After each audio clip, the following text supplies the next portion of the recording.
There is a light that exists beyond this world.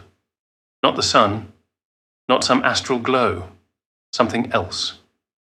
A light that is not a reflection, not an illusion, but pure reality itself. The Gnostics called it the organic light, but almost no one sees it. Why? What is organic light? A force described by Gnostics not metaphorically, but as something directly experienced. The true light beyond the Demiurge's construct. The raw, unfiltered essence of being. Some glimpse it in mystical experiences, near-death states, deep meditation, or through carefully induced altered states of consciousness. Think of practices like prolonged meditation in darkness, sensory deprivation, or even certain forms of breath work, like holotropic breath work, which can facilitate profound shifts in perception. Historically, some traditions have utilized entheogens to access these states. But this is a complex and often misunderstood path, not a recommendation. The alchemists hinted at it as the philosopher's stone. The Hermeticists sought it as the divine spark.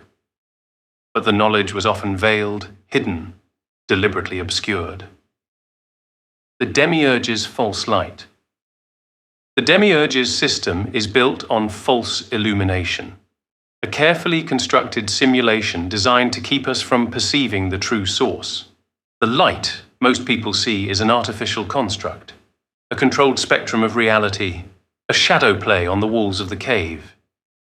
This is why religions, institutions, and even Enlightenment culture often push distorted reflections instead of direct experience.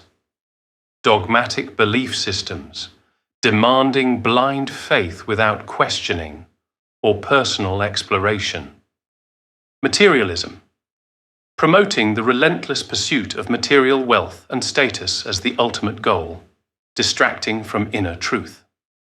Spiritual bypassing, using spiritual practices to avoid facing difficult emotions, unresolved trauma, or the shadow self. False gurus, encouraging unquestioning devotion to charismatic leaders who may themselves be trapped in the illusion. How do you perceive it? It's not about belief, it's about removing the filters placed over your perception, achieving direct gnosis. It requires breaking mental conditioning, engaging in shadow work, and cultivating the ability to see beyond the surface of things. What are some of these filters? Limiting beliefs, the ingrained conviction that reality is solely material, that consciousness is limited to the physical brain. Societal conditioning, the relentless pressure to conform to societal norms, expectations, and pre-programmed narratives. Emotional trauma, unresolved emotional wounds and traumas that cloud perception and create distorted lenses. Ego identification, the unwavering attachment to the false self. Ego, the illusion of a separate individual identity. Alchemically, this is the final stage, where the false dissolves and the true, the prima materia, emerges. What happens when you see it? Some describe it as hyperreality. Everything you've seen before was just a shadow, a pale imitation of the true source. This is why mystics, alchemists, and initiates in ancient mystery schools went through extreme trials.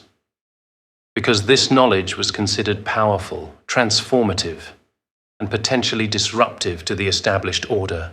Fasting and sensory deprivation. Prolonged periods of fasting, isolation, and sensory deprivation to weaken the grip of the physical senses. Intense meditation practices. Years of dedicated meditation, often in challenging conditions, to quiet the mind and cultivate inner awareness. Symbolic rituals. Participation in symbolic rituals designed to induce altered states of consciousness and facilitate encounters with deeper realities. Facing death symbolically. Undergoing symbolic death and rebirth experiences to break the fear of death and transcend the limitations of the ego. Not everyone can see the organic light, but if you've ever felt like something is calling you beyond the veil, maybe it's time to start looking.